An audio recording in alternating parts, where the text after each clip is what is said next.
Kahit marami ang nangiintriga kay Vice Ganda, para naman sa ilang malalapit at kakilala ni Vice ay isang mabuting kaibigan ng Unkabogable Star.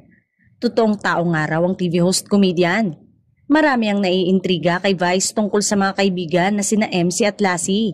Ito ay ang pagkatapos umano ng issue sa pamamahiya ni Vice kay MC sa vlog nito ng kanilang bakasyon sa Coron, Palawan. Dito ay inamin ni Vice na brutal ang pagiging magkaibigan ni na MC. Minsan daw talaga ay umaabot ng halos 3 buwan kapag nagkakaroon ng away o tampuhan sa pagitan nilang dalawa. Lalo na daw kung talagang kailangan ng maramdaman ng isa sa kanila na maling-mali na ang ginagawa nito. Pero hindi daw ibig sabihin noon ay tuluyan ng masisira kung anong meron sila sa kanilang samahan.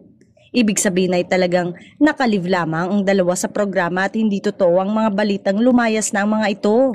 May mga nagwo-wonder din kung bakit tahimik lang ang dalawa kapag nababash si Vice ng mga detractors nito pagkatapos ng insidente.